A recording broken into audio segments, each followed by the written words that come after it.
Hello. Hai. Hello. Hai, sini famous apa? Sini famous goreng pisang kami sebab resipi from Kelantan. Dia boleh tengok. Dia nipis tapi dia rangup lah crispy. Bila dia RM6. Cucuk udang RM8. Dan cekodok RM8.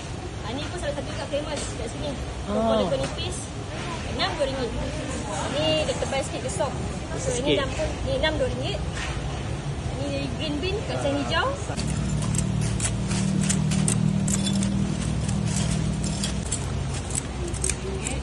Nipis tu 3. Nipis pun 3. So, sudah dengan pisang dan kuah kacang lah. Okey, boleh.